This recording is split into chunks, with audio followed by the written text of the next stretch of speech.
Right, let's talk about US-South Africa relations. You probably weren't, but now you are. You're welcome.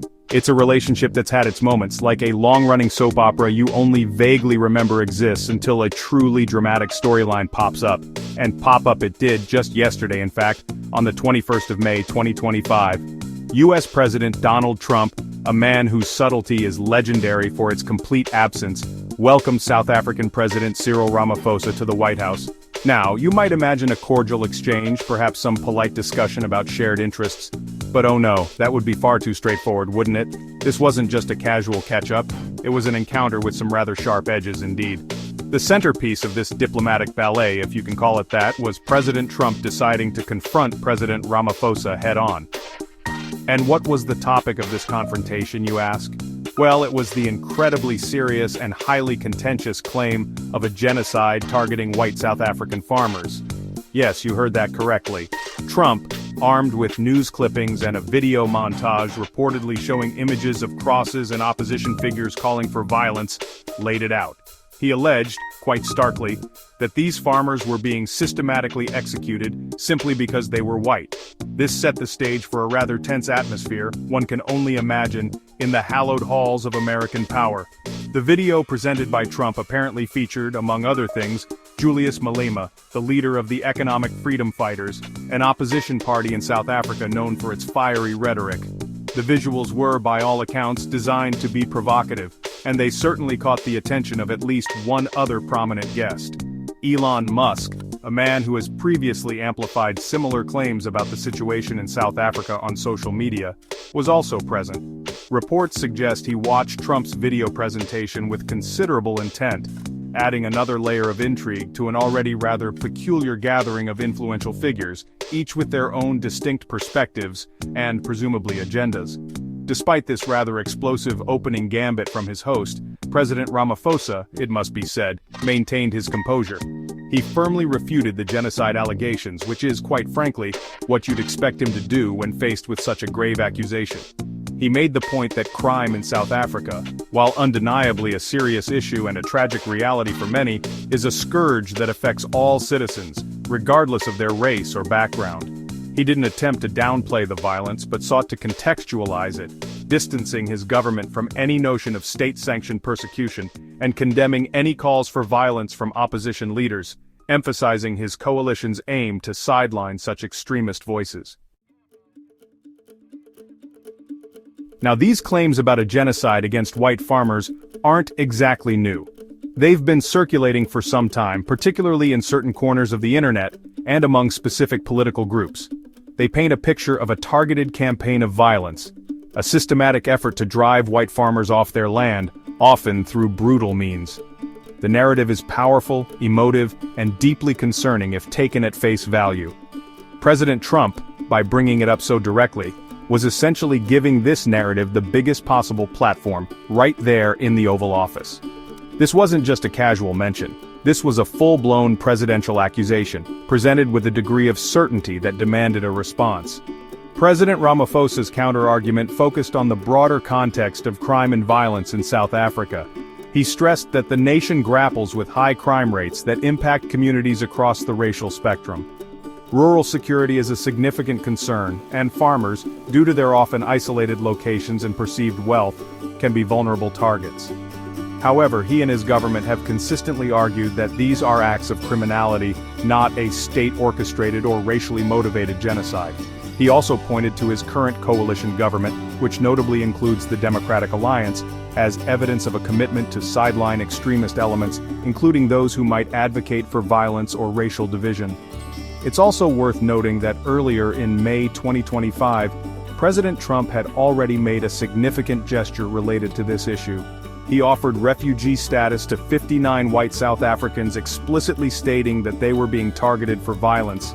This action, preceding the meeting with Ramaphosa, had already signaled the U.S. administration's stance, or at least Trump's personal conviction on the matter. It underscored the seriousness with which he views these claims, regardless of the South African government's official position or the complexities of the situation on the ground. This offer undoubtedly added another layer of pressure leading up to the White House discussion. The internal political landscape in South Africa adds further complexity. The African National Congress, ANC, Ramaphosa's party, lost its outright parliamentary majority in 2024, leading to the formation of a coalition government. This coalition, which includes the historically white-led Democratic Alliance, a DA, is itself a delicate balancing act. The DA, for its part, claimed that its leader had influenced the conversation regarding the safety of white farmers, suggesting an alignment of concerns, if not necessarily an agreement on the genocide label. Meanwhile, figures like Julius Malema, whose pronouncements were featured in Trump's video, dismissed the entire meeting as trivial, reflecting the deep divisions within South African politics. Interestingly, despite the rather fiery confrontation over the genocide claims, President Ramaphosa emerged from the meeting describing it as a great success. Now, you might be thinking, a great success? After being accused of overseeing a genocide? But politics, my friends, is a strange beast. It seems the focus, at least for Ramaphosa and his delegation, quickly pivoted towards the far more palatable subjects of trade and investment. Because at the end of the day, money talks often louder than accusations, however serious they might be. It appears pragmatism, or perhaps a desperate need for positive economic news, took center stage once the initial fireworks had subsided. South Africa, it turns out, came prepared with a shopping list, or rather a proposal for a new trade deal. A key component of this proposal was the potential purchase of liquefied natural gas, LNG, from the United States. This is a significant move, signaling a desire to strengthen economic ties and potentially diversify South Africa's energy sources. Ramaphosa's offer to negotiate a new trade agreement was clearly aimed at fostering a more robust economic partnership, perhaps hoping that the promise of lucrative deals might smooth over some of the more contentious diplomatic wrinkles. It's a classic strategy. When in doubt, talk about the economy. The discussions didn't stop at LNG.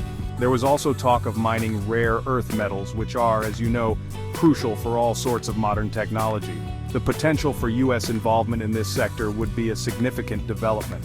Furthermore, the possibility of U.S. participation in the G20 meeting, scheduled for November, was also floated, indicating a desire to keep South Africa firmly engaged on the international stage. Ramaphosa's delegation even included prominent businessman Johan Rupert and Agriculture Minister John Steenhuisen, signaling the serious economic intent behind the visit, alongside a couple of famous South African golfers, Ernie Els and Retief Goosen, presumably to appeal to Trump's well-known passion for the sport. And then there's Elon Musk again. After intently watching the video about alleged atrocities, he attended a private lunch where he reportedly expressed interest in exporting Teslas to South Africa. Yes, Teslas. From accusations of genocide to discussions about luxury electric vehicles, all in a day's work at the White House. It's a juxtaposition that perfectly encapsulates the often surreal nature of international diplomacy and high-stakes business. The allure of new markets and investment opportunities clearly holds a powerful sway, capable of overshadowing even the most serious of allegations, if the price, or the promise, is right. One topic conspicuously absent from the Trump-Ramaphosa tête-à-tête was South Africa's highly publicized case at the International Court of Justice, ICJ. South Africa has accused Israel of committing genocidal acts in Gaza, a charge Israel vehemently denies. Given the United States' staunch support for Israel, and its expressed concerns about South Africa's stance, you might have expected this to be a major flashpoint. Yet, according to reports, it simply didn't come up during their meeting. Perhaps there are only so many accusations of genocide one can comfortably fit into a single diplomatic encounter, or maybe some issues are deemed too volatile even for a Trump-led discussion. The reactions to the White House meeting, particularly Trump's focus on the white farmer issue, were swift and varied. In the U.S., the Council on American Islamic Relations, or CAIR, criticized Trump for highlighting what they termed an imaginary genocide in South Africa while, in their view, ignoring the situation in Gaza. Derek Johnson, president of the NAACP, also weighed in, condemning Trump's behavior as divisive and accusing him of promoting lies and propaganda. These responses underscore the deep sensitivities and differing perspectives within the U.S. regarding both South Africa's internal issues and its foreign policy positions. Back in South Africa, opposition parties had their own takes. The Economic Freedom Fighters, EFF, whose leader was featured in Trump's video, accused President Ramaphosa of appeasing Western interests, a common refrain from the party. The Democratic Alliance, DA, now part of Ramaphosa's coalition government, took a different tack, crediting their own leader for supposedly influencing the international conversation concerning the safety of white farmers. These reactions highlight the complex and often fractured political environment Ramaphosa must navigate, both at home and abroad, as he tries to balance competing pressures and narratives. So, what does the future hold for US-South Africa relations? It's a bit like trying to predict the British weather, mostly cloudy with a chance of unexpected storms, or perhaps sudden sunshine. Ramaphosa emphasized a firm agreement to continue engagements on trade and industry, suggesting a desire to build on the economic aspects of the visit.